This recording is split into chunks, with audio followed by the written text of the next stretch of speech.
ಎಲ್ಲರಿಗೂ ನಮಸ್ತೆ. ಇವತ್ತು ಚಾ ಸಂಗಡ ವೆಜಿಟೇಬಲ್ ಅಂಬೊಡೆ ಅಥವಾ ಪಕೋಡ ಮಾಡಿದ್ದೇನೆ. ತುಂಬ ರುಚಿಯಾಗ್ತದೆ. ಇದು ಹೇಗೆ ಮಾಡೋದನ್ನು ತೋರಿಸಿಕೊಡ್ತೇನೆ, ಬನ್ನಿ.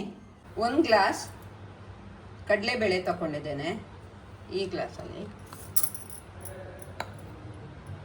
3-4 ಗಂಟೆ ಕಾಲ ನೆನೆ ಹಾಕ್ತೇನೆ. ಕಡಲೆಬೇಳೆ ನೆಂದಿದೆ. ಇದನ್ನು ತರಿಯಾಗಿ ರುಬ್ಕೋಬೇಕಾಗತ್ತೆ.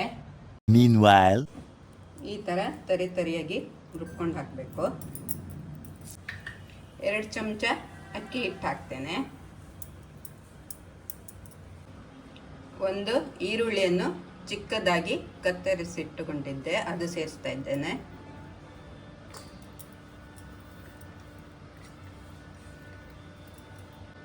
ಶುಂಠಿ ಇಷ್ಟು ಚಿಕ್ಕದಾಗಿ ಕಟ್ ಮಾಡ್ಕೊಂಡಿದ್ದೇನೆ. ಕೊತ್ತಂಬರಿ ಸೊಪ್ಪು, 3 ಹಸಿಮೆಣಸು ಸಣ್ಣದಾಗಿ ಕತ್ತರಿಸ್ಕೊಂಡಿದ್ದೆ. ಕರಿಬೇವಿನ ಸೊಪ್ಪು, ಕ್ಯಾಬೇಜ್ ಮತ್ತು ಕ್ಯಾರೆಟನ್ನು ಚಿಕ್ಕದಾಗಿ ಕತ್ತರಿಸಿಟ್ಟುಕೊಂಡಿದ್ದೆ, ಸೇರಿಸ್ತಾ ಇದ್ದೇನೆ. ಎಷ್ಟು ಬೇಕಷ್ಟು. ರುಚಿ ತಕ್ಕಷ್ಟು ಉಪ್ಪು, ಇಂಗಿನ ಪೌಡ್ರು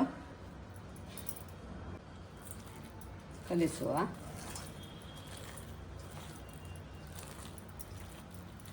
ಬೇಳೆ ಅರಿಯುವಾಗ ನಾನು ನೀರು ಸೇರಿಸಿಲ್ಲ, ಮತ್ತು ನೀರು ಸೇರಿಸಬಾರ್ದು. ಈರುಳ್ಳಿ ಎಲ್ಲ ಇರೋದ್ರಿಂದ ನೀರು ಬಿಡ್ತದೆ. ಅದಕ್ಕೆ ಅಕ್ಕಿ ಹಿಟ್ಟು ಹಾಕಿದ್ದೆ ಬೈಂಡಿಂಗಿಗೆ.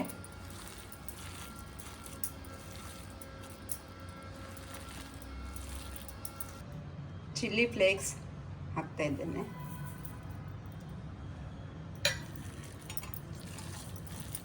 ಬೇಕಾದರೆ ಸ್ಕಿಪ್ ಮಾಡ್ಬೋದು, ಬೇಕಂತಿಲ್ಲ.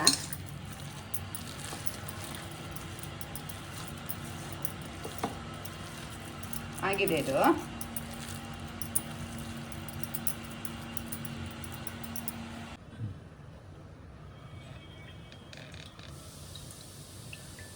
ತೆಂಗಿನೆಣ್ಣೆ ಇದು. ಕಾದಿದೆ ಎಣ್ಣೆ.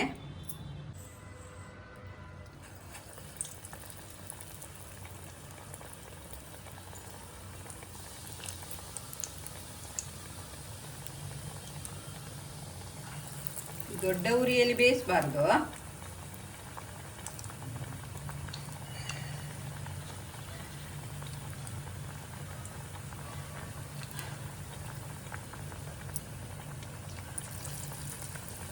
ಕೂಡಲೇ ತಿರುಗಿಸಿ ಹಾಕಲಿಕ್ಕಿಲ್ಲ, ಮೀಡಿಯಂ ಉರಿಯಲ್ಲಿ ಕಾಯಿಸ್ಬೇಕಾಗತ್ತೆ.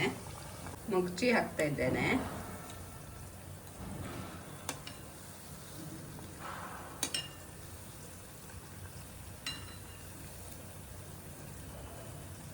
ಇದು ಸ್ವಲ್ಪ ಟೈಮ್ ತಗೊಳ್ತದೆ.